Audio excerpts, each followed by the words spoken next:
So week 1 is done, and ooh, I just made a rhyme.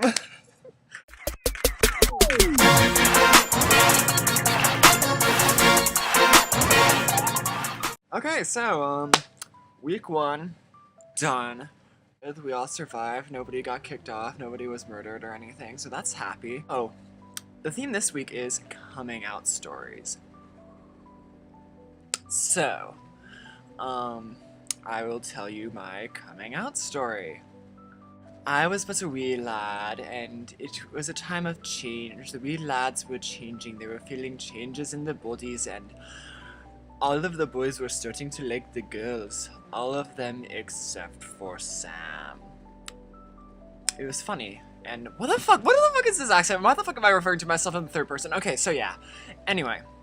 I didn't really realize it until like a couple years later in 8th grade when some girl who I knew like just walked by and possibly jokingly, possibly not jokingly was like, haha, Sam's gay, and I was just like, wow, I am, aren't I?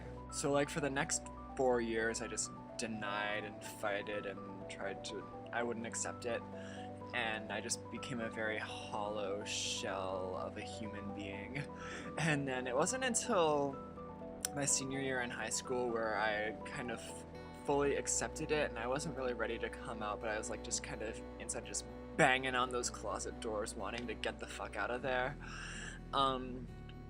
So after I graduated high school, I told like my closest friends, and they were all cool with it, you know, whatever. And then once I started college, I kind of just like, okay, I have a new audience, I can just be me, be fierce, except I didn't really know what fierce meant back then, so those probably weren't my exact words. April of my freshman year in college, my brother asked me when I remember we were driving to Barnes & Noble, and he asked me, and I just told him, yeah, and he's like, okay, cool. And then he kind of helped me come out to my parents. Like I told him when I was planning on doing it, and he was there for moral support and stuff, and yeah, so my parents were pretty cool with it. I think it was a little awkward, like, I think they accepted it, but it didn't really register with them, but, it took them some adjusting, I guess, and my mom, the next few times I saw her, she'd be like, are you sure you're not bi? I'd be like, yeah, I'm sure, but now we're cool that we don't really talk about it that much, just because there's not that much reason to talk about it, but I think they're pretty comfortable with it. But yeah, now I'm here, I'm fierce, feeling mighty, I'm a golden girl, I'm an Aphrodite, except I'm not a girl, I'm not one of those gays, sorry. Yeah, I feel like there's not much else to say. So on to more interesting things, like my fellow gays.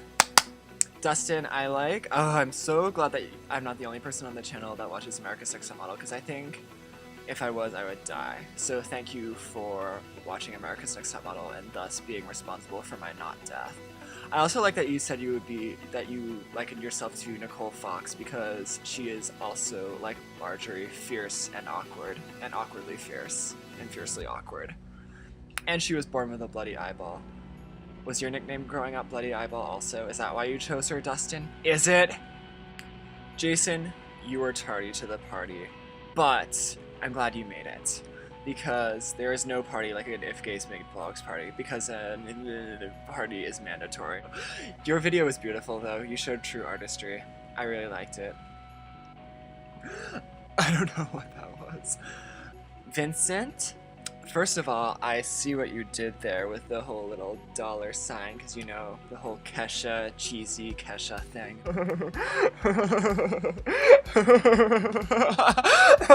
Ray, you would be the one to bottom for 4 other people on the channel. You would. There was so much cuteness in your video though. Loves it. Okay, so I think, oh my gosh, this is like a long ass video, so I'm gonna just stop talking now. I've been saying a lot of things, so Dustin, we shall see you tomorrow, and I look forward to seeing what you and the other gays have to say this week. Holla! Hey!